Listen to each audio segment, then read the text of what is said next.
Here's Rick Rubin with Nasty Nas. What's going on, legend? Everything's well. How are you, sir? Yo, it's an honor to talk to you, man. It's an honor. Same. It's my pleasure, always. Anytime I get to see you, it's a good day. Love, man. Tell me about the music in your house when you were growing up. My mom was playing What You Gonna Do With My Lovin', that's Stephanie Mills, Patty, all the records that was out. Like, I remember the early 80s records. And then my pops was playing a wide range of things. He had everything from the radio station with Wolfman Jack. He had Fela and things like that, jazz, whatever, Lionel Richie, whatever. All those early 80s records, early 79. I grew up right around that time when like These Are the Breaks and Rapper's Delight. I was young, but I was absorbing that stuff. Mm-hmm. Would you say that the music that your parents played was reflective of the other music that the kids in the neighborhood would be hearing, or not necessarily? Not necessarily. You think because of your dad's jazz background? Because a lot of the kids' parents, I think, were younger than my parents. A lot of my friends' parents, most of them, were younger than my parents, and they were playing the music of their time. I think my pops, he's from Mississippi, and he got everything that was going on out there and what they were playing with the other people's parents and the radios was playing, but we didn't play that in the house all the time. Nah. It wasn't like that. I didn't own all of those records. When I started buying records, it was like I was the record buyer in the house. He had jazz records, and African records and stuff, but it wasn't a lot of music like you would think. Do you think that having those influences affected your both appreciation of music and the way that you wrote going forward? Yeah, because the sounds was like disco and R&B was a thing, and the songs to me, they were like they were rap songs before they were rap songs, like Over Like a Fat Rat and Evelyn Champagne King. To me, they we would move our head to it like that's the jam. And so when I wanted to, when Sugar Hill Gang had the Good Times record and they flipped it, it was just rapping. I tried to rap like them. I tried to rap like Curtis Blow. So that's when I first started to feel rap like Curtis and those guys, Tila Rock and them. Your guys. Was your first experience of hip hop music from those records, or was it in the park first? It was a combination of both. It was a combination because when I was a kid, I would hear all the guys talking about, who was at the center last night. And the community center at night turned into, I guess, like a club or sometimes, and in the park, a lot of guys would come out there. I would hear all of these rap legends were in the park and hear all these stories. So, yeah, it was definitely in the park, but it was a combination. It was park and then somebody's radio. Describe more about like the what was going on in the park and what was going on in the community center. Paint the picture, and I just love to imagine what you saw. All right, so with the community center parties, I was definitely too young for that. I would see all the people going dressed up. If it was winter, they had the sheepskin coats on. They were excited. Like, I thought they were going to some big place. I don't know where. I didn't realize they were going right to the community center, right in the neighborhood. Because I'm talking 83, 85, and in the park they had, people would come there and they have like set up a stage. Like, I don't know, the city would have people come out there, set up a stage and do shows. Like, I'm looking at people in costumes and stuff like that. Just wild stuff I would see in the parks. And then the jams would happen when it got to the park jams. You know, my moms didn't want me to go over there. So we could hear it from across the street. We could watch them, even help them carry records, you know. You're going to throw a party, you're going to throw a jam. We see them coming through the block with their equipment. Get out the way, get out the way, kids. And we were excited seeing this happen. They were homemade speakers, all this the wires where they would take electricity from the street lamp and plug it up to the equipment outside and watch the cops ride around to make sure everything was okay, tell them to turn it down, and then they leave and then they turn it back up and the cops just got tired of messing with them. They just let it play. So, and then I got a little older. I think it was like the end of the community center. I remember there being MC battles in there. It was MCs from my block. The Illmatic MCs, they were from my block, you know, Sudan and these guys who I looked up to, who were really good at what they did. I would listen to them rap here and there. But how much older were they than you? I want to say maybe 5 years. Maybe wait, 5? 5? No, because then I was like maybe about 6, 7 years. Some of them a little older. But Jeffro D from my building was known for doing needle lifting. You know, he didn't even have to, he just knew where to lift the needle. Wow. I don't even think he had headphones on. He just knew, and he was legendary for that. The All Brothers were in my building. They made speakers that were so big, they just would rattle the building, and they were on the first floor. And I was on the 5th floor, but we enjoyed it. It would rattle the building, but because the speakers were so big, they couldn't even get them through the apartment door to take outside. But the sound on it was incredible. It's amazing the homegrown aspects of the hip hop culture that most people don't know about. You know, most people experience, if they come from somewhere else, if they weren't from New York at that period of time, they experience it as, you know, songs that came on the radio. But there was a whole culture and life around hip hop music where the music was just part of it. There was so much to it. Right. Definitely. There was so much to it. And you know, the style of clothes everyone was wearing, because at the time, you know, Pumas and all these different sneakers was getting taken off your feet. Like if you had a fresh pair of sneakers on and you come to that park jam, I'd see somebody running. I see people wanting your sneakers. Like just to, you know, it's so funny. I was talking to somebody the other day how everybody's iced out now. It's so much better now. You couldn't even wear a gold nameplate back in those days. Just a regular gold thin nameplate, like razor blade thin on your neck. You couldn't even wear it. You would have to watch where you go some places with that. So all of that added to it. It was in the energy of the music, I think. Mm-hmm. When did you first start writing? I think early 80s. It was rest in peace to my man Andre Harrell. I would tell him this all the time.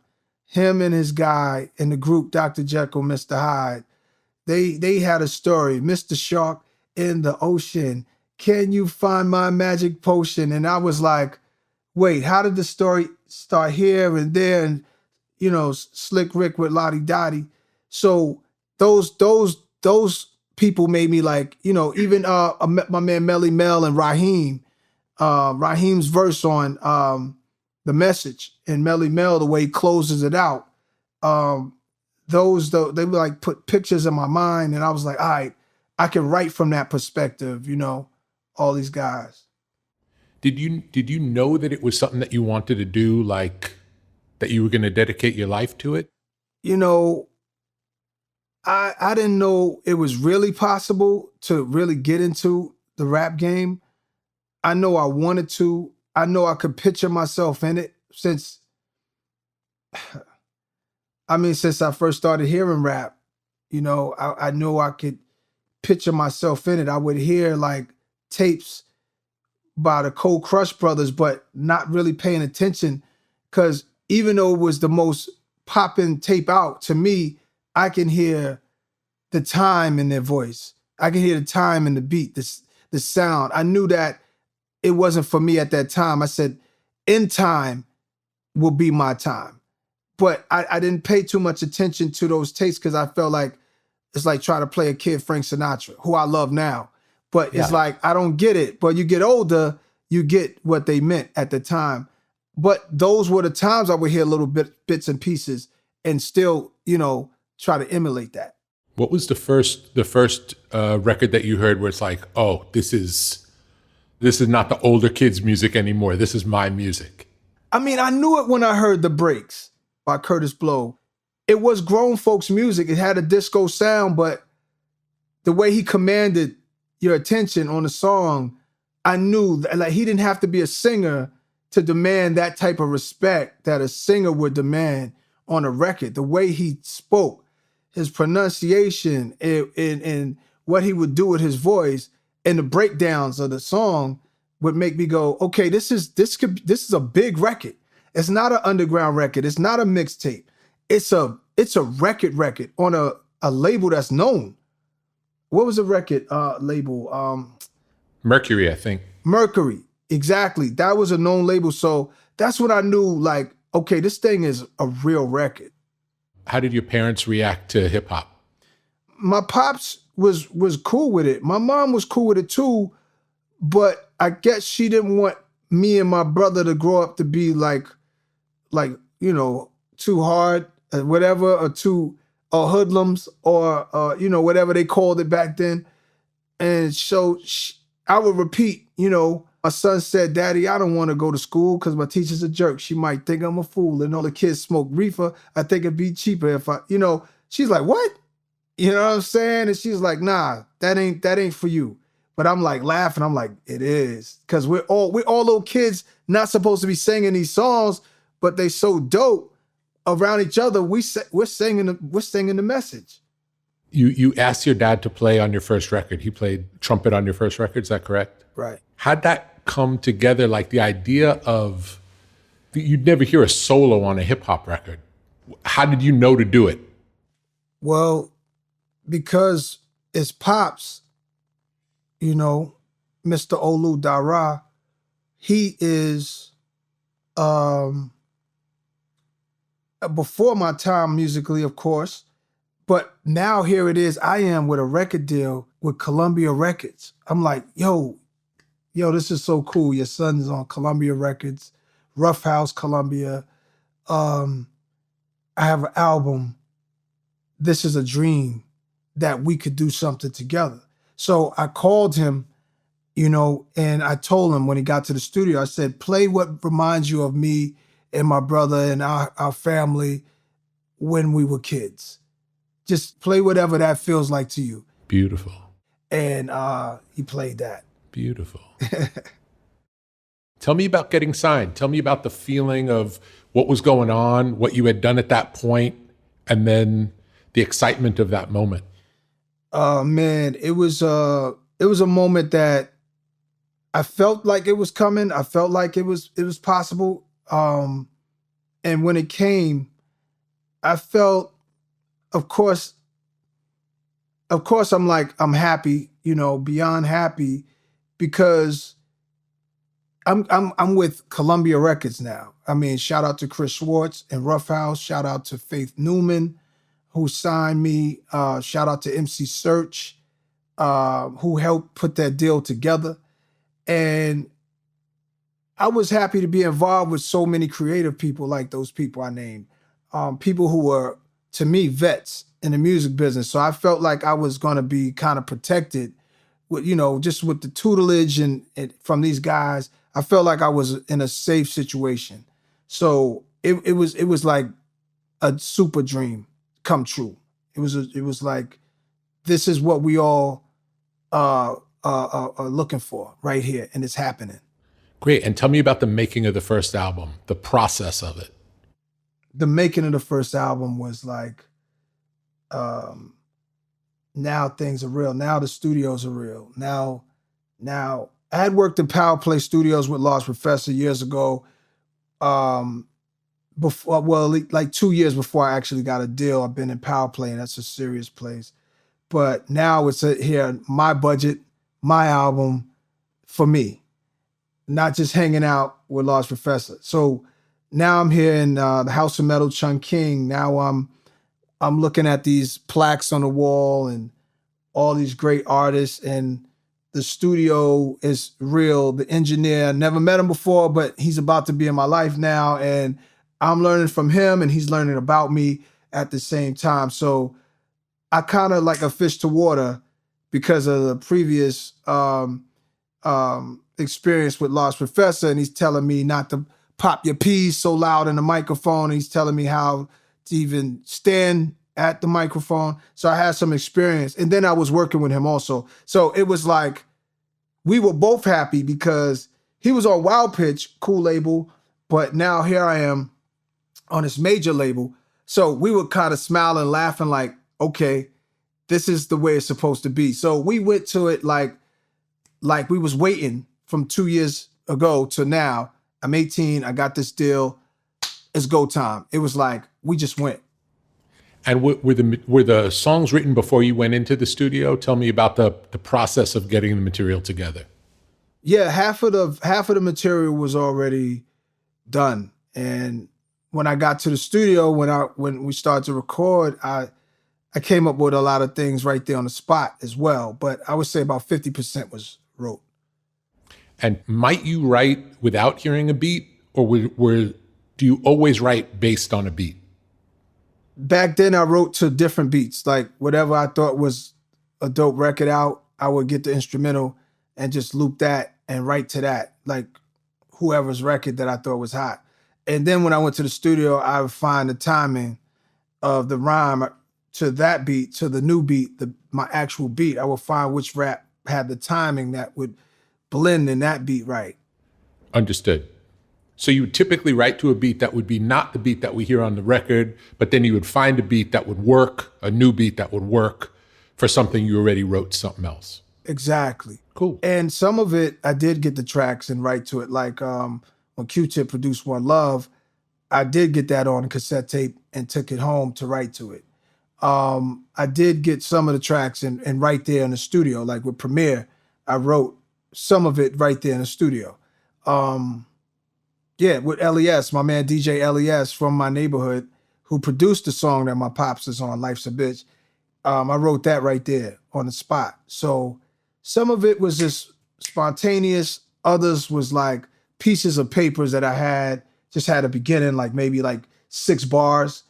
And I like this 6 bars and I match it up with another song, another rhyme I had, which probably had like 12 bars. And then I would write the last, 4 or 5 bars or whatever. Would you always be writing? Would you always be taking notes in general? Yeah, years ago when I was coming out of a teenager into like my early 20s. Yeah. Then it just, everything just roller coaster. So tell me about the experience of going from really starting from essentially nothing, not really. You came from the very beginning and you built yourself up to be the #1 MC in New York, no, like without question.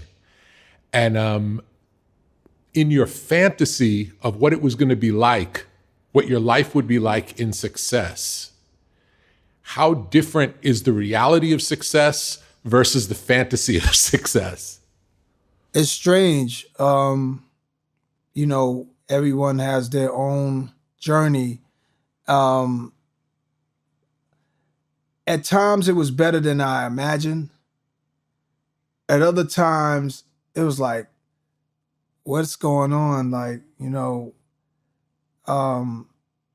so it would change. It would change. Sometimes it would really feel like this must be like what, Stevie Wonder was feeling like. This must be like what Michael was feeling like. You had those moments, whether it was like first time at an award show or meeting somebody you never thought you'd meet and they like you. Those were really good moments there. So it changed. And then give me an example of something that you thought was going to be really good that turned out not to live up to the... I don't know, man. It was I don't know. It was certain aspects of of certain people I thought would be different. And they were not the nicest people. But I appreciate the experience. Even though I looked at these people like, I had to realize they're human beings like everyone else. They have their bad days and their good days. Realizing people are not superheroes really all the time. These people that you look up to are people. Certain places I went to were smaller than I thought, like TV sets, TV stages, sound stages, or certain television shows, or, things like that. Have you ever eaten foie gras in real life? I have. Okay.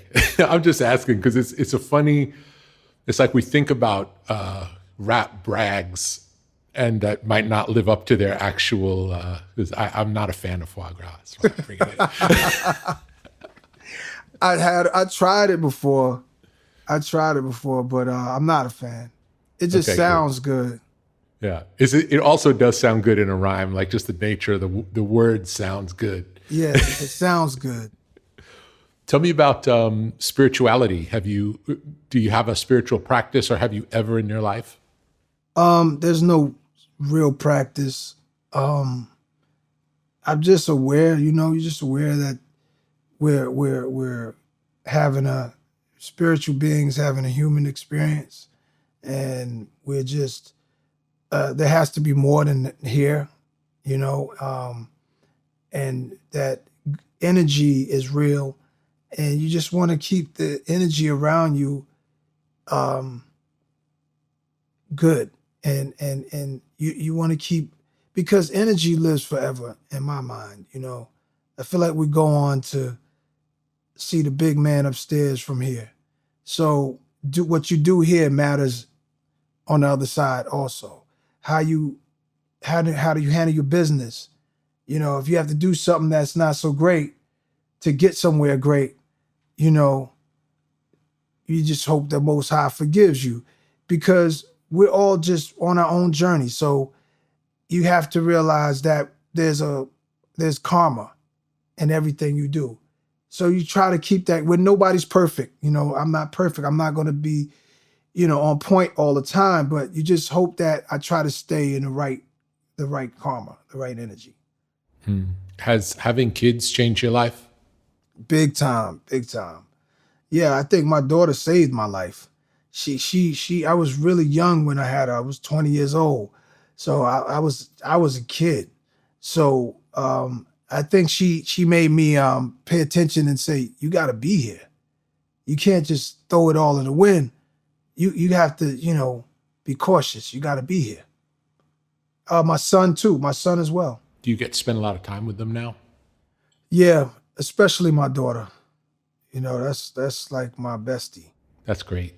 That's my homie right there. She's busy in her life, but she's into a lot of things, cosmetics being one of those. She has a company called Illmatic, and she's into the arts, she's into all kinds of things. So she's busy, but we do get together. My son, not so much. He doesn't live as close to me as her, but it's always a great time either way, Beautiful. Tell me about, you got to work with so many of the great hip hop producers over the years. Just tell me about the differences between working with different people.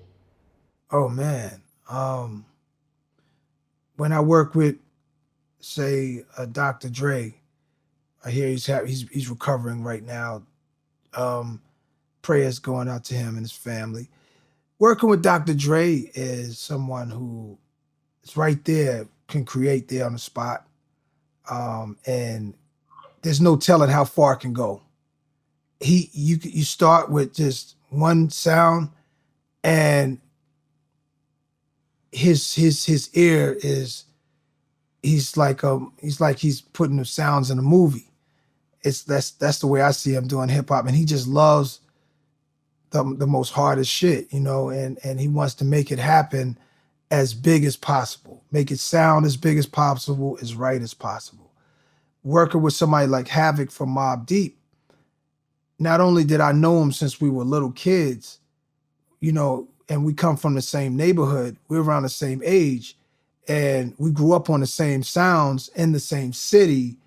So work with him is just really grimy stuff, hard stuff. And it's like his beats are talking to me, and I could hear Havoc's spirit in the beat. And it's like, it makes you really want to get down on the beat. Working with somebody like Kanye, it's like, this guy who can he could do electronic, he could do soul, he could do rock, he could do, and there's all with his spirit on it. And there's no levels to how big it can go. It could go anywhere. So everyone has a different approach to it, because we all love this culture. We all love this art form. And we're all trying to make the stuff that blew our minds when we were kids, I guess. Do you remember the first time you heard an MC where you're like, whoa, this is something new and this is great, and you were like excited about like someone taking it to a new place that you hadn't heard before? There was a couple of times, but the one that comes to mind right now is the Educated Rapper from UTFO on the song Roxanne, Roxanne. And I like that he was called the Educated Rapper. It was like he had this persona. He was a character almost, but with rap music, you're using words. So to be educated means he's got a plethora of words. So when he was just like, the way his flow was, and I said, wow, you can, there's many styles to this. But even the Fat Boys, even Kool Rock Ski and my mans, you know what I'm saying? They was like, they had me trying to rap like them. So it was everybody at that time, but Shan, also from my neighborhood, who could tell a story and take you right in. Songs like Jane Stop This Crazy Thing, The Bridge, that was our anthem, our neighborhood. So many different artists would bring you something that was different, Was The Bridge the first battle record you heard? I think so.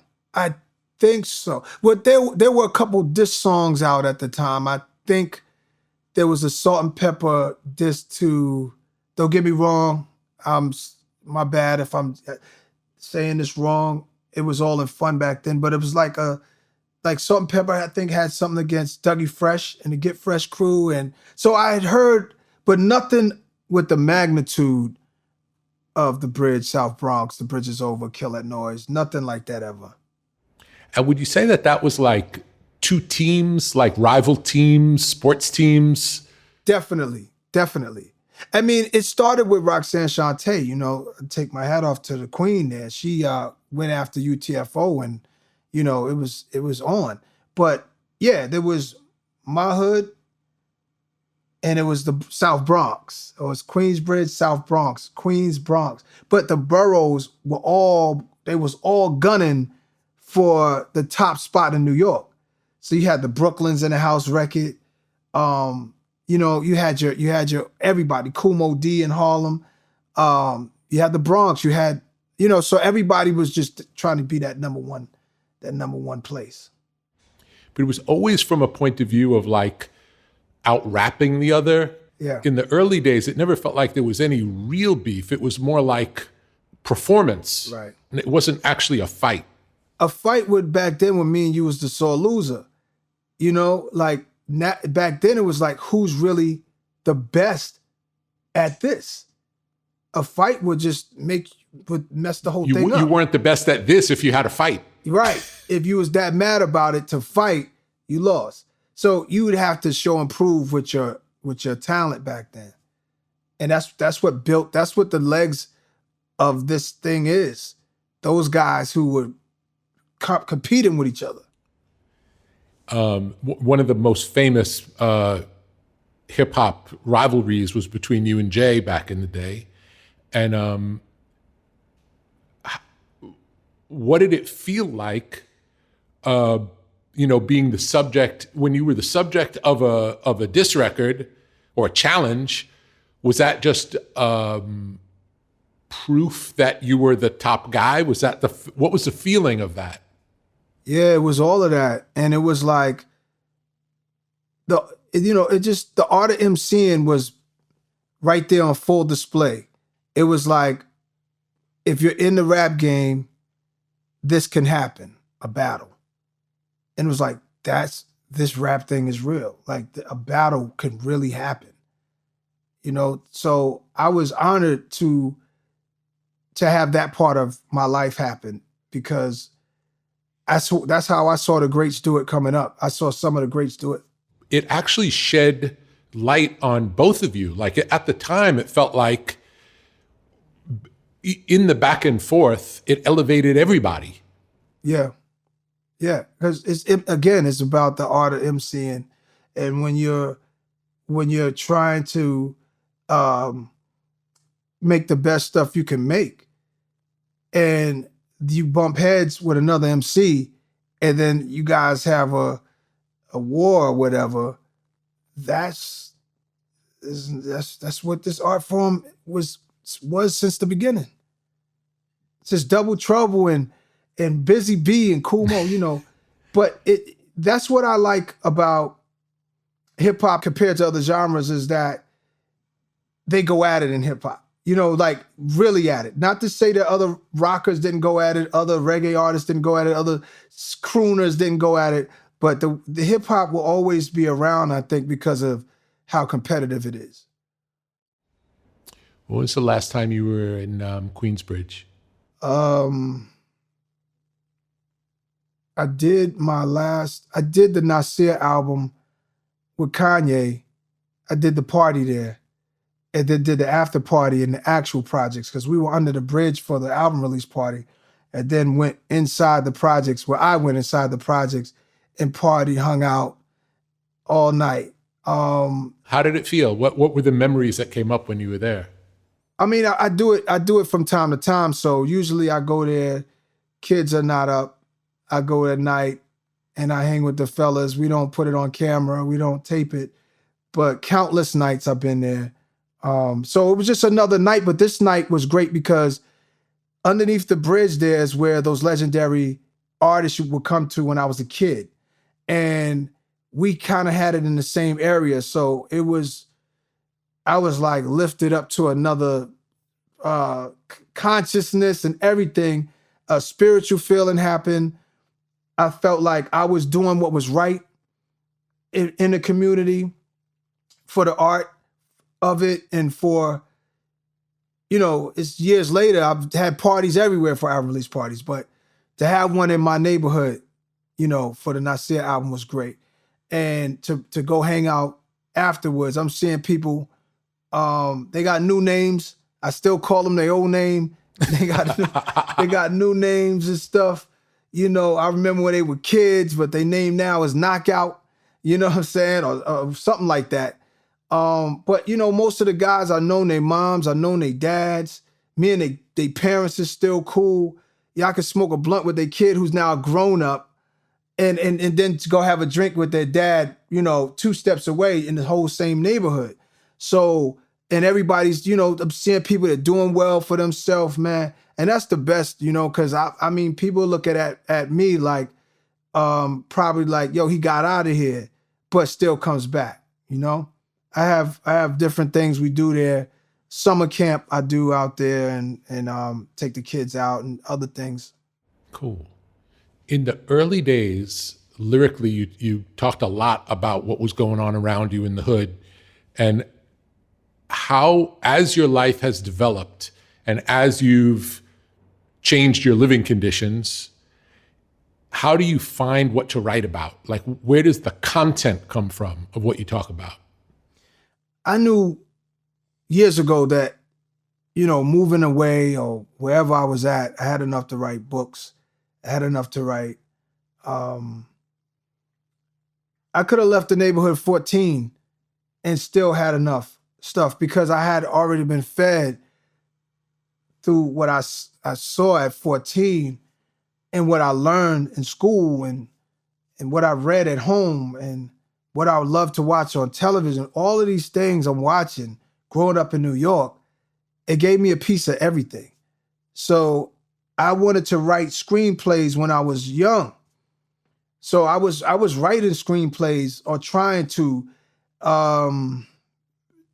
preteen or just about, you know? So I was already kind of like a writer. That was my little hobby that nobody knew about.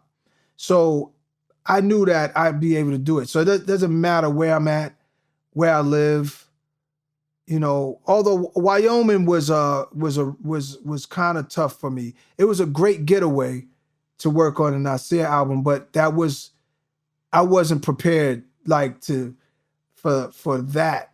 But I still got it done. But I could do it anywhere. It's really a different world. Like growing up in New York and going to Wyoming, it's like, it's different. Right, definitely. Do songs ever come based on a concept first, or is it usually based on lines? I like when there's a concept before I even get started, because I get the concept and then I'm eager to get it done. I'm like, when am I going to go in the studio? I can't wait to do this. I can't wait to get in there and do this song. I write notes down in my phone. So when I'm in the studio, I could just look at my notes and kind of just close my eyes and just say it.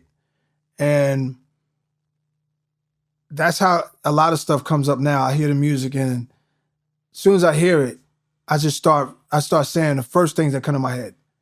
I don't write it down. It's just because it's too quick. So you just say it. You know, you've been doing it so long, you just say it. And that's how it comes together for me now. So it sounds almost like you write it automatically. The track comes on, you just freestyle essentially. And then do you go back and refine? I go back and refine. Mm-hmm. Sometimes it's not good. Sometimes I have to go back and write it. Start over. A lot of times, thank you.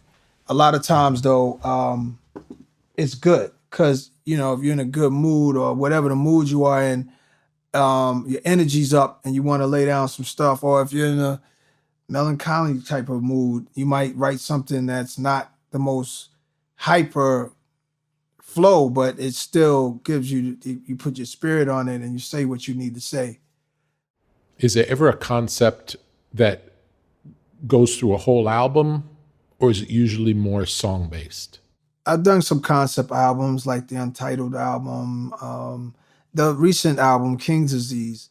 It was just basically like, you know, I'm conscious now of all the things that we can do to hurt ourselves with too much, with being excessive with.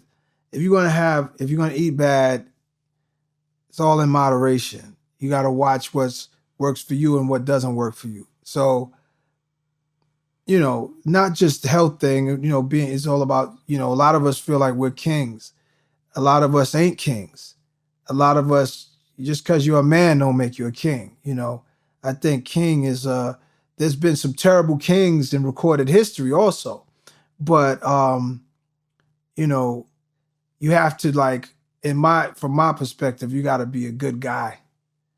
You know, so it's like taking care of yourself and those around you. How do you think you learned that?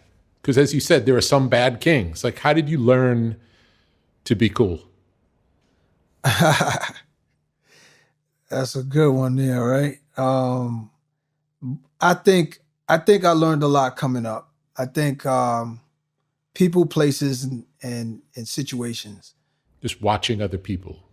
Watching it, life experiences where I saw myself doing things that wasn't right, corny, you know, coming up, and I'm like mad at myself later, like, you know, I'm a teen and I'm learning and I think I know it all. And you know, my mom used to tell me things and later I'm like, she was right. Damn. I still say it to this day to her, like she's not here, but I'm like, she was right about this and that. I shouldn't have trusted this. I shouldn't have did this. I should have did that. But just being grateful that I'm here, like, you know, to alive, to been one of those guys, to come from where I come from and to be here. I see which people made mistakes. I see which people made mistakes, but it wasn't their fault, but their heart was in it. So it's still honorable what they did. I start weighing things out and trying to see what did I want for me and what did I want to give back.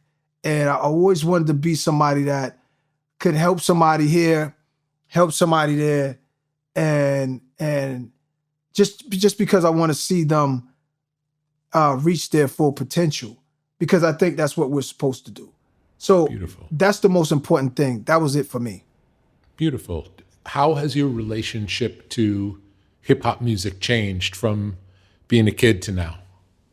I don't keep up. I can't keep up with the music today like I could back then. Back then, everything that came out was exciting. Even the wax stuff. I would buy wax stuff sometimes and just stare at the albums and what label they were on and who produced this. And I would just want to understand it all. Now, nah. I'm like, nah. Sometimes now do things still hit you with that are like, whoa, this is great? Yeah. And most of the times I don't know who made those records. When the world was more normal, I was outside, I was at clubs, I was out parties, I was around, and I'm hearing songs that normally I wouldn't know just being in my regular life. It was just songs. I go, what is that? And I would forget to hit Shazam, So there's all kind of songs, that hit me. I'm like, who is that guy? I like that guy. And as I'm starting to get into this guy, there's a whole new movement happening. And as I'm getting into this whole new movement, 3 more just started. So I figure I'll catch up to it when I get a chance. Yeah, it's an exciting time when there's so much new stuff. What were you thinking working on It's Yours with Tila Rock? I think the main purpose of it was the feeling of the club, like what DJs were doing and drum machines and sort of the feeling of the hip hop club, which I relate to what you experienced at the parks, probably very similar. But the records that were coming out at that time didn't sound like that at all. So It's Yours was really just like, it was almost like a documentary of what the club really felt like. Right. Versus the records made by professionals who didn't really know what happened in the club. That was totally the sound. And Tila Rock's rhyme schemes was crazy. What I always wanted an 808, Roland 808 or 909. Which one did you use on that? That was the 808. The 909 is a little more like Euro dancey. It's like a tighter sound, whereas the 808's more booming. And you were planning on doing a whole Tila Rock album, or you don't know? Probably. I mean, it was so early. In those days, really all there were singles. Hardly anyone had albums.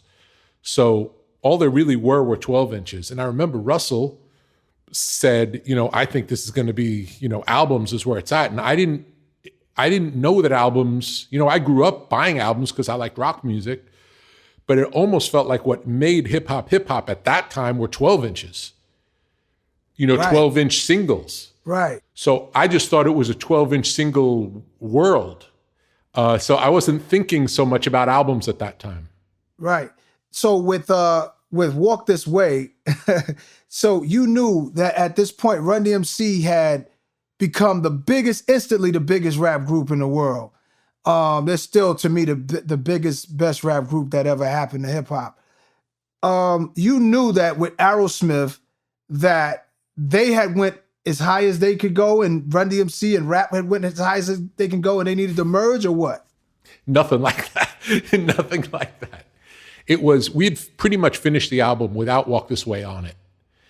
And I remember I was at a dinner in California with a guy from a big record company who was like trying to convince us to come work with their record company. And he said, how can you explain the success of this music? How can you explain the success of rap? It's not even music. Like, this isn't music. And I started thinking, it's like, this guy's being nice to me, You know what I mean? He's trying to invite me in, and he's telling me hip hop isn't music as far as he can hear. So I see that there's this big disconnect between the people who feel hip hop and the people who don't understand it at all. And I was looking for something to bridge that gap. And because I started thinking about there are these records that are not so far off. Like you mentioned one earlier. You mentioned a record earlier that you like, well, this is sort of a precursor to hip hop records. And like you could see, it's like, oh, this is like the roots of hip hop in this.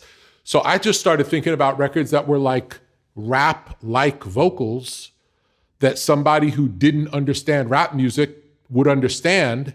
And the first song that I thought of was Walk This Way, because like the verses of Walk This Way are essentially rhyme scheme verses, but people know it as a rock song. So it was more as a bridging that gap so that people could see, oh, this isn't, I thought it was more different than it is. It's like, this is something that's always been part of the language. It's just a part of the language. It made it like rock and rap are the same. They are the same. Yes. And their roots are really similar. It's like it's not so far different. Right. So that was the purpose of it. It really was just to like, and had the person not said that to me, I wouldn't have felt like there was this mission. You know, I had this mission of like, people are missing what this is. There has to be a way to explain what it is, just musically. You did that. You did that. Thank you for that. My pleasure.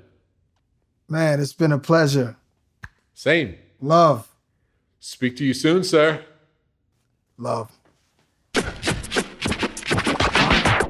Thanks to Nas for taking Rick back to the Queensbridge of the 80s and 90s and reminiscing about the early days of hip-hop. You can hear all of our favorite Nas songs on our playlist at brokenrecordpodcast.com. And be sure to subscribe to our YouTube channel at youtube.com/brokenrecordpodcast, where you can find extended cuts of new and old episodes. Broken Record is produced with help from Leah Rose, Jason Gambrell, Martin Gonzalez, Eric Sandler, and our intern Jennifer Sanchez, with engineering help from Nick Chafee, and is executive produced by Mia Lobel.